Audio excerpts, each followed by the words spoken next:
Hey Rosebuds, welcome to the Rose Garden. I'm your host, Nyeri Rose.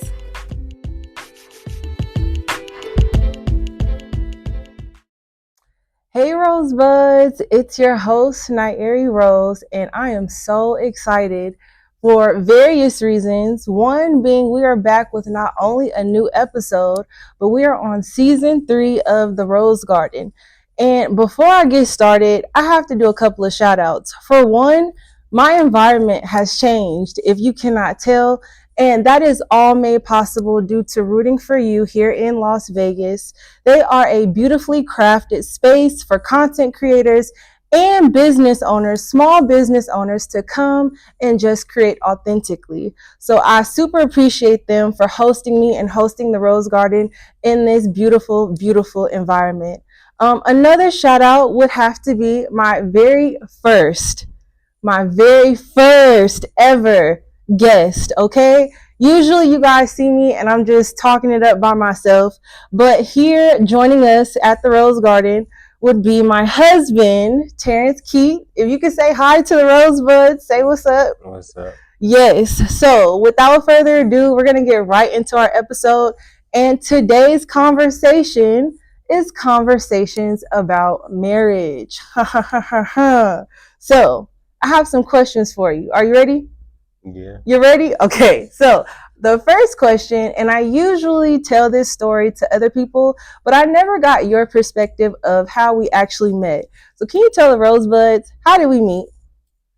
Well, it was our mutual friend's 21st birthday. I hadn't seen him in a while. I hadn't had any social life because I was working at Tesla, and it was like the first time I've been out in a while. So I was looking forward to meeting somebody, but they ended up flaking on me. So I ended up chopping it up with you there. But kind of being like a fly on the wall at the same time. Would you say that you're a shy person? I keep to myself. I wouldn't say I'm really shy. I just keep to myself. I'm on my business. Now, here on the Rose Garden, we got to keep things real. So is it cool if I tell them from my perspective? Yeah. So you said that we met through mutual friends. And at the time, at least in my healing journey in my life, I was taking a break from dating. And my friends were adamant that I needed to be in a relationship. So they showed me your Instagram before I even saw you. And I was like, nah, I don't think he's the one. And I was the host of that party. And it just so happened that I was basically opening the door for all the guests, and I heard the knock at the door, and I opened the door, and there you were. And I was like, "Oh, he kind of cute in person. I need to see what's up with that." So it just happened to be alignment. Now you say you were supposed to meet with somebody and they flaked. It was another girl. Ooh, how did you feel about that? Because you said you were gonna go home, right? Well, yeah, that's kind of like how I am. I really don't. Like I said, I keep to myself. So I was really like, I wasn't disappointed, but it was just like, I don't like just the way I move. It's just I like to get in and get out.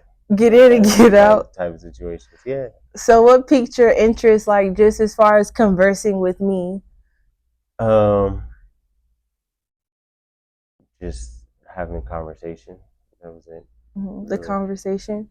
Now, did you see yourself prior to like us meeting? Did you see yourself ever getting married? Like, did you know that in your adulthood you would get married? I was the type of person I really didn't even want to have kids. So I really didn't look, but that was like kind of where I was in like getting out of high school, and then when I was working, like I said, when I was working at Tesla, I seen how, not having a social life, and you just being at work all the time, it's not really like, I don't know, it's real lonely, especially when you don't get that much time off working 6 days, 12-hour days. So. Now, would you say because you speak to like loneliness, and you are a hard worker. You are a hard worker. You're one of the very few people that I know that can have a job and be consistent in keeping that job. So with you working at Tesla and just the things that you were doing, did your the way you were raised, like, did it play a part into your perspective on marriage, like your upbringing? No, because my mom and my dad were married before I was born, and Mm-hmm. so typically I did have both parents. But when I was real little, my parents got divorced. I think before I turned 6. Mm-hmm. I think I was like 4, Mm. And see, four that's or 5. interesting because I was raised in a single parent household. So I didn't get to see at least two adults in the household. So me even considering the possibility of marriage is kind of like, whoa, I did not see myself ever getting married. And we got married pretty quickly. Like, what made you decide, like, I was the one? What was that moment where you were like, okay, I'm comfortable with marrying this person?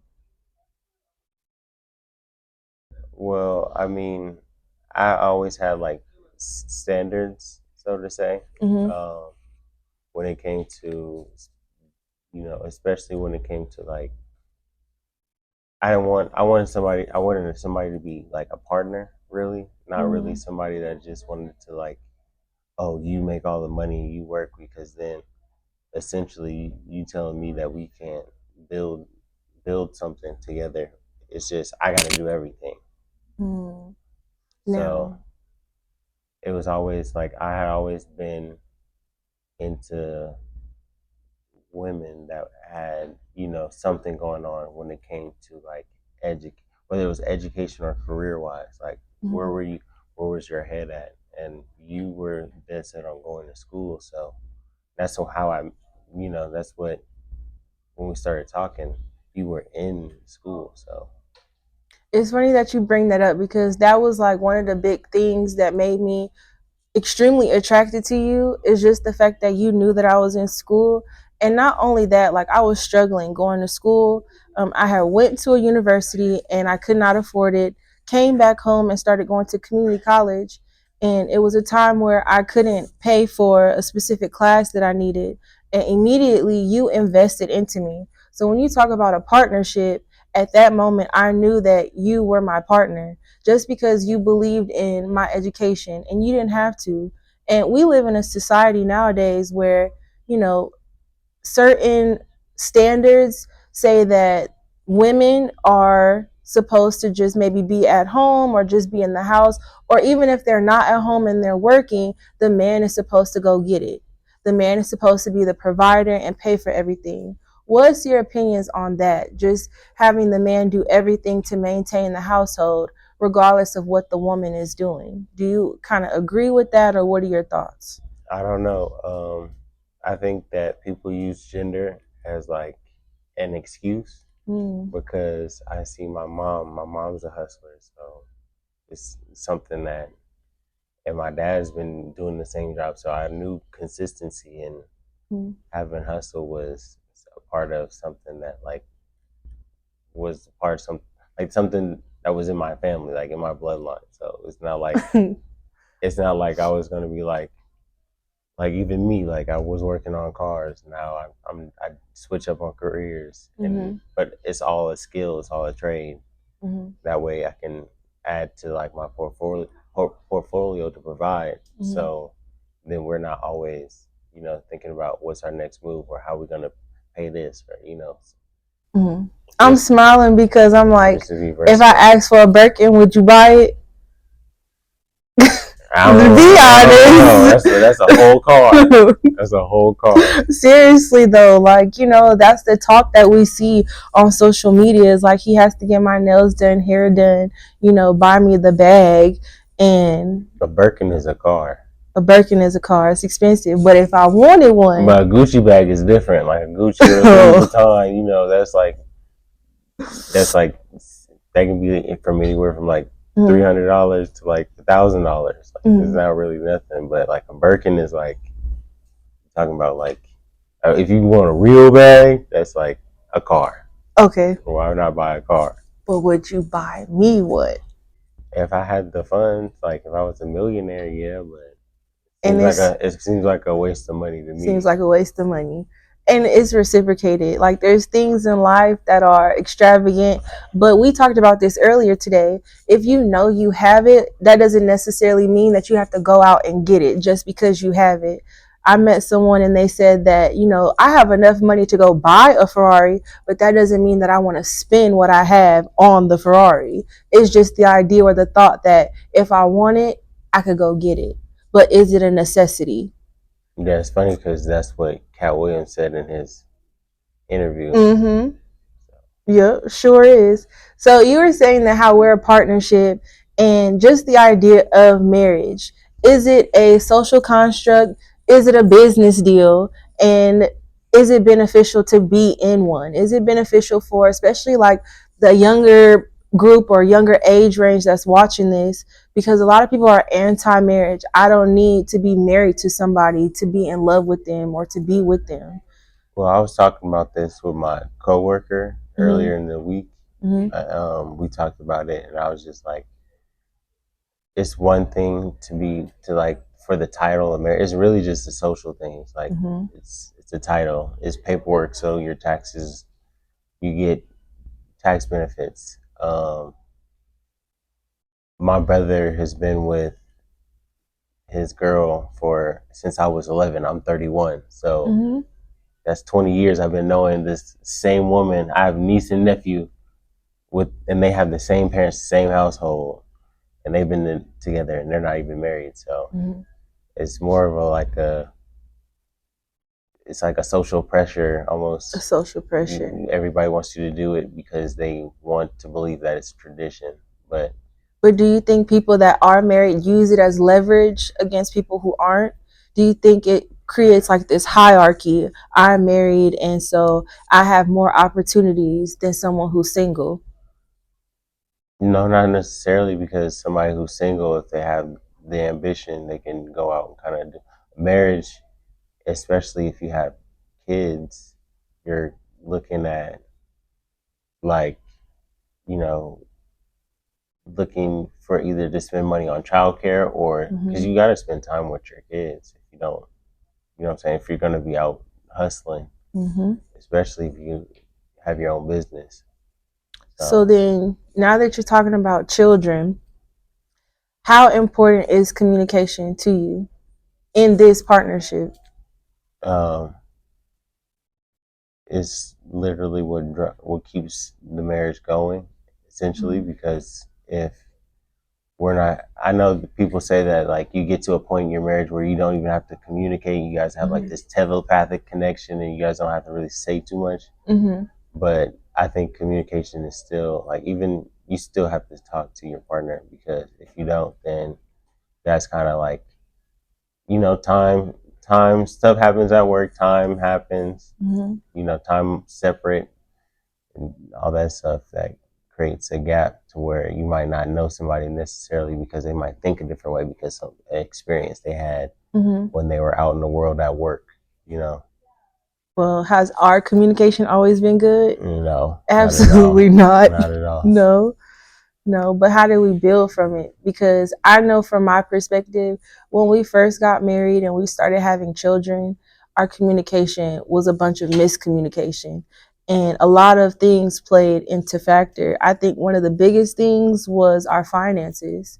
We miscommunicated a lot just because of the struggle of being first time parents and trying to create a stable environment for not only ourselves but the children that we were having. And so with that, there were a lot of frustrating times. Yeah, but a lot of variables played into that, like Mhm. our windows getting broken every month on our car that we Mhm. had just got. Mhm. So that's why we ended up moving from Mhm. essentially Emeryville to Mhm. San Leandro. Right. First, those of you who don't know, we are from the Bay Area, specifically Oakland, California. And when we were first getting together and getting married and things like that, we got our first place in Emeryville, California. And just like a utility bill, we had to pay for my window or our car window getting busted like once a month. It was crazy because there's a big homeless population. And so it was just frustrating because it would be like walking out the house. You had to hold your breath. You didn't know whether or not the window was going to be busted. Someone hit and ran my car just randomly, no note. And it was frustrating. And I think that you've said a lot of times, just as a person, and I'm growing and evolving, but prior to the evolution, um, I would take out a lot of my frustration on you, to the point where it sometimes seemed like I would emasculate you, and it was misdirected because I would be mad about something else. Like you said, we talk about work, but did you feel like some of the things that I was going through at work, I overly projected onto you? Well, I mean, that's everybody. I feel like because there's been times where I get mad at something that happens at when something would happen at Tesla, or whether it was like me trying to move up, you know how that was for me, at Tesla and at Amazon. So Yeah, no, it was definitely difficult. And balancing that communication, we had to make sure and check in and say, like, hey, where is this coming from? Where is your frustration coming from? Because it seems like you would say all the time, seems like you're getting at me. And yeah, there's no reason for you to be getting at me the way that you are. yeah, So, yeah. You do tend to do that. I mean, you still do it a little bit, but either if it's with the it's boys true, yeah. or my family or your mom. hmm But how did you create at least a boundary with me? Like when you would see that I was getting frustrated, even now, what boundary do you set to kind of like check in with self before you say, okay, I'm about to engage with her and she's not in a good space? I'll go do my own thing. hmm So, like walking away. Walking away, essentially, yeah. hmm Because before I used to just, You want to like fix I'll it try to get my, yeah, I want to fix it immediately so that I'm immediately. not, So, would you say space is important? yeah. hmm But that's the thing between like relationships. I'm the type of person, I'm avoidant when it comes to any type of situation, especially because I don't want to use this as an excuse. But when a person goes through a lot of trauma in their life, you want to associate any aspect of a problem with some past trauma. And I'm always trying to like put the pieces together. Why is he mad at me? Why is he not talking to me? Why do I feel like he's being distant? And then you just want your conflict resolution. You're like, if you have a problem, we need to talk about it now. But how did you balance being able to give me that space that I was asking for? Because I know it was difficult. I mean, a lot happened this last year and a half. hmm So, especially with like my brother, hmm your grandmother, my brother passing, your great grandmother, my brother passing. hmm And I was dealing with a lot with my sister and my mom. hmm And it wasn't everything wasn't cool at home. We were still miscommunicating. It's still the same, like hmm nothing really. I mean, little things change, but with time, with time things get better, but at the same time it's just like we still have those same mannerisms and habits. So, hmm you So know, to kind of like give perspective, for those who don't know, in 2022, we went through a lot of tragedies, and I don't think we were necessarily prepared for the things that we went through. March 15th, my grandmother, who I love dearly, Ella Mae Bolton, she passed away. And she was of older age. I believe she passed at 95. And so, I mean, I had already made peace with her passing, but still, when you lose someone that you love, it's hard. And having to balance her passing and then us driving how many hours to Louisiana? 26. We drove 26 hours to pay our respects to my grandmother, and I appreciate you for being there along the way. And so as it was 26 hours on the way back, we decided to stop because it was my birthday, March 24th. So we stopped in Dallas, Texas, and we had a beautiful day. We had a beautiful Yeah. day. Like we saw the city saw us, and I would say about 11 p.m., We're about to go to bed. We've had this amazing day for my birthday. I was asleep. You were asleep, and I get a phone call from his sister, and she's hysterical. She's screaming, and she tells us, or she tells me, that y'all brother had just passed. And that was like a week apart. And that was hard. It's still hard. Like going through death in a relationship and having to be there for one another. Um, I don't know how we did it, but we made it through because you were there to help me grieve, but then I had to turn around and not dismiss my grieving, but kind of like step up and be there for you because for those of you who don't know, like, and I hope you don't mind, what was your relationship like with your brother? I mean, he has a different dad, so he would go away for like summers and stuff. But so like I would see him, and like that was the only like male figure because he was older than me. So that was the person like you look up to your older sibling. So I always looked up to my brother, both of them. Um, so he was like your big brother. So I learned a lot from him growing up. Um, that was like one of the most important people because how close I was with him, and because we talked about everything. It wasn't like, and we had been through a lot, especially so. Now, your brother, he wasn't married, but he was in a relationship and he went through his own things. Did you learn from his experiences? And did that help you being in a relationship with me? Um, Or is it like separate? it's completely separate. Completely separate. I don't like comparing. I feel that. Everybody has their own experiences. So, like you said, when you're grieving, you had your own experience. I had my own experience. Okay. I mean, I think it wasn't even that long after that I broke my fingers.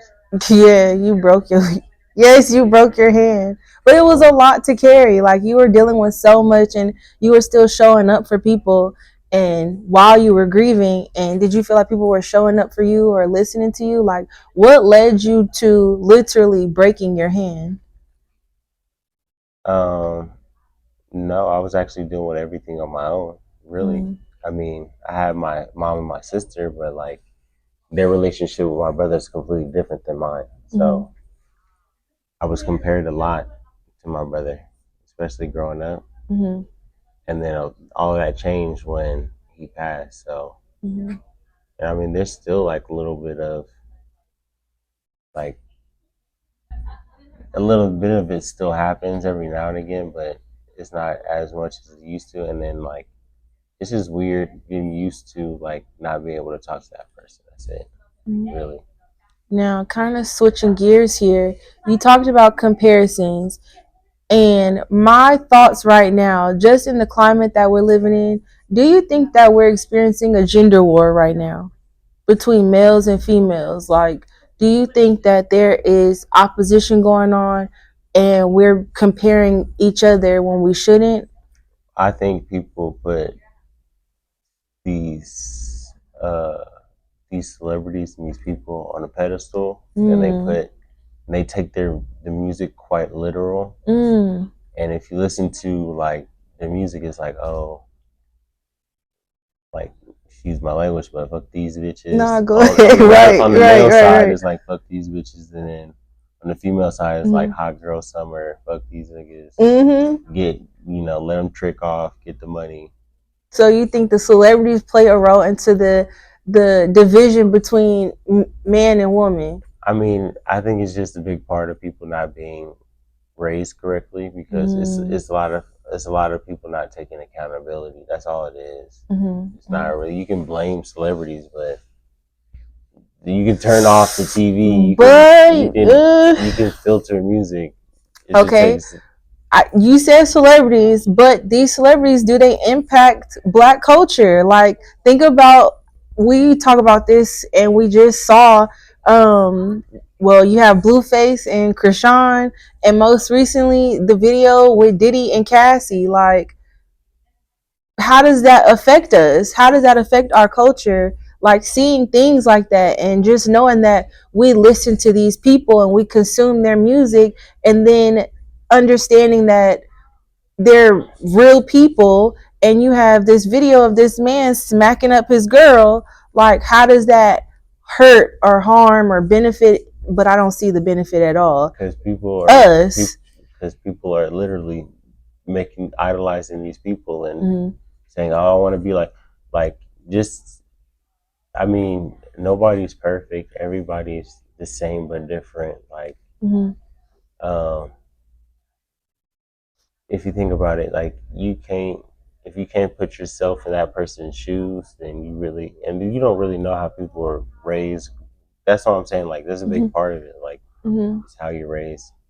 No, you're right. Because I just said to you, I was like, because either you choose to follow what your parents like tried to instill into you, or you just did whatever you did the opposite of what they wanted, and to get to whatever level you were trying to get to for the money. For the money, for the bag. What did I just say about your music? I said you listen to a bunch of what? A bunch of pimping, slapping bitches, hoes, and yes. Yeah, I was like, that's all you listen to. But I listen to it strictly for just entertainment. I'm not taking it literal. I'm not. Right. You'll see me riding around. I hardly, But I was saying, like, I've been researching a lot about etymology and like usage of words, and entertainment is literally what entertains the mind, your mental state of being. So if you're saying like we are easily influenced by this music, don't you think you want to like switch it up a little bit? I mean, I listen to a little bit of everything. I don't just flood my body with vulgar music all the time. I listen to jazz. I listen to classic, like, Yeah, you told me to have like a morning vibes playlist. Start my day off with some reggae, set the mood right with some Bob Marley, because Bob Marley was spreading love and positivity. So was Michael Jackson. Absolutely. And Prince was telling people to be themselves and their own person. So it's all about self, like learning yourself. So is it ever okay for your spouse, significant other, boyfriend, girlfriend, is it ever okay for them to refer to their partner as the B word? Even if it's in a joking manner. Should I be calling you a B? Should you be calling me a B? Because recently on TikTok, I've been seeing like couples play around calling each other the B word. And as long as the banter is like the back and forth is reciprocated, like they know it's a ongoing joke. Because people have dark humor, so it's just when it gets a little. You know how people like to press buttons and like to like get personal, and then that's when the jokes start becoming less jokes. Have I ever called you a B word? Yeah. Yeah, a couple times. You right. You like to put a little punk ass in front of me. Oh, all right. Cool, yeah, cool. I mean, that's not cool, but it's true. Hold me accountable. Have you ever called me the B word? I think I've called you out your name, but never the B word. I think maybe once or one time. I remember. Remember when we were going to my friend's baby shower, and you had enough. You had enough. You was tired of me, but I was being disrespectful. Like going back to the point of me like emasculating you and calling you out your name. It was never something that was humorous. But do we do that now? Absolutely not. Especially when you have children. Like even dark humor. Do we play like that? Nah, you don't like to play like that. No. But at the time, it's part of the learning process and just realizing like words hurt, right? Yeah. So why would I want to continue to hurt you by saying vulgar language, and basically I'm disrespecting you?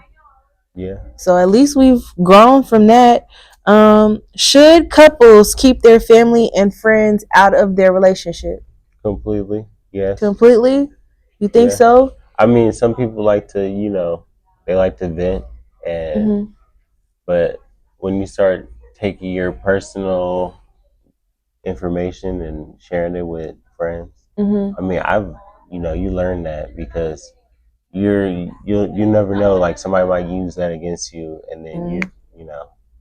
Yep, absolutely. Then And then and then it blows up and backfires in your face, and then you can't do nothing but take the L. Just because you were upset and you wanted to go vent to such and now they have a skewed perspective of who you are, and they don't even know you. They just know you based on what I told you. Yep. So yes, definitely have to keep that out. Now, on the aspect of relationships and dating, you're one of the first Black men that I've known to date outside of your race.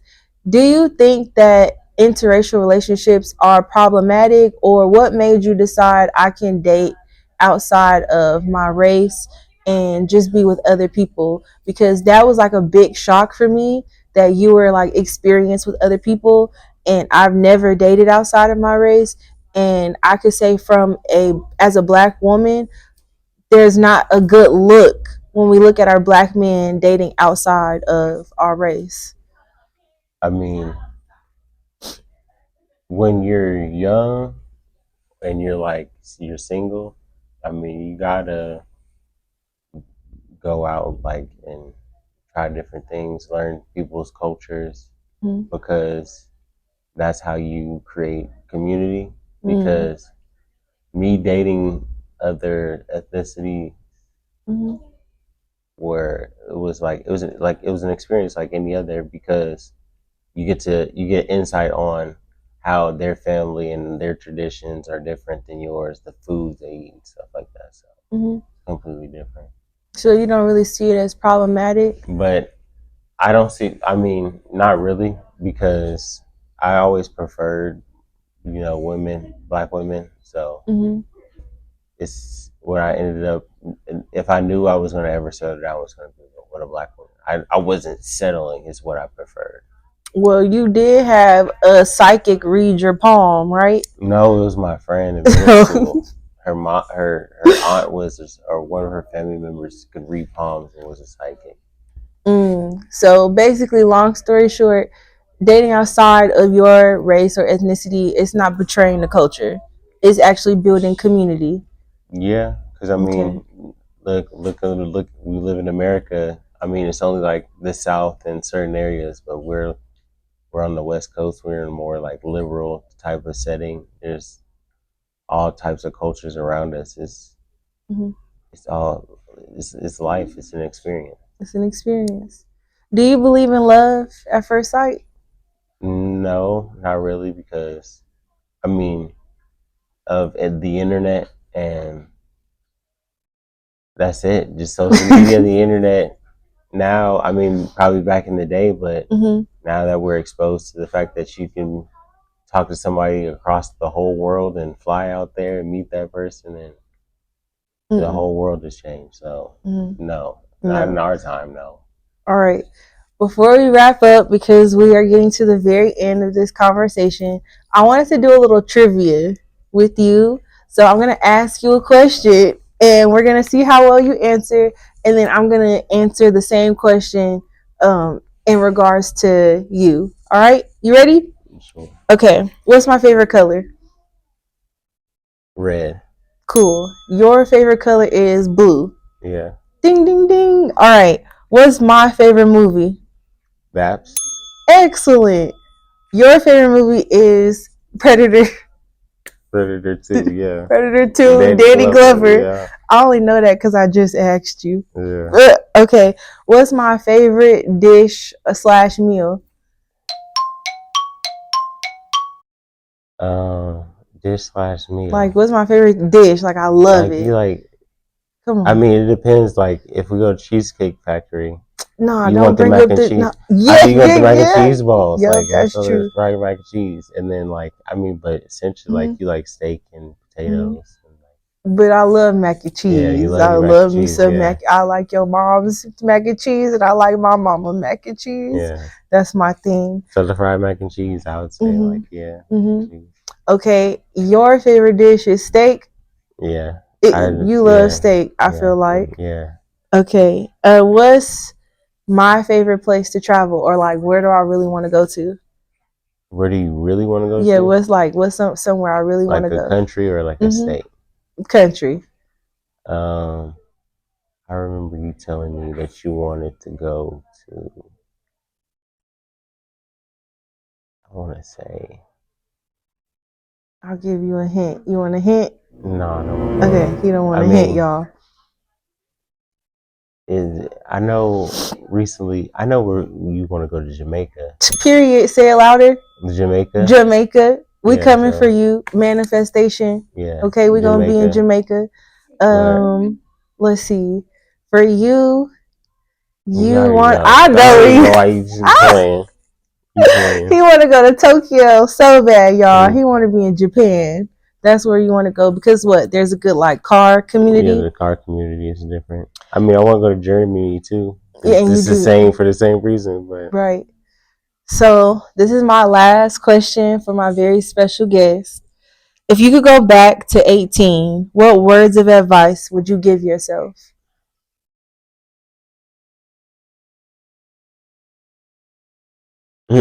I mean, me being logical is simply just gonna be like invest in like certain stocks and stuff. But I mean, I would, I wouldn't change a lot because that changes the course of your life in a way, Mm-hmm. and it changes your way of the way you would think compared like if I was to change something when I was 18 or tell myself something when I was 18, Mm-hmm. then I would be changing my how I would think when I'm 31, which is now. So Mm-hmm.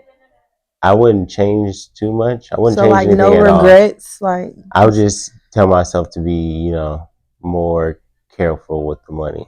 Like be more because when you get a lot that's of that money. Capricorn. Yeah, that's what I'm That's saying. that It's just Capricorn for real. because the more that you, the more that you're smart, the smarter that you are with your money, the Mm-hmm. more you'll be able to do. Like there's so much stuff that I would want to do for like the boys and our house and stuff like that. So Mm-hmm. Well, I guess if I was to answer the question, I made a reel about it not too long ago, but rejection is protection. And just because a person doesn't want you or want to be around you does not make you unworthy of love. So that would be my advice to myself at 18. So, with that being said, this is the conclusion of this episode, our conversations about marriage. I am so grateful for you being on here, husband. Like, thank you so much. This was such a vibe. Thank you again, rooting for you. All the people that helped with this video will be tagged, and it's just amazing to be in this position. And so, with that being said, you already know when life gives you thorns, search for roses. Peace, everybody.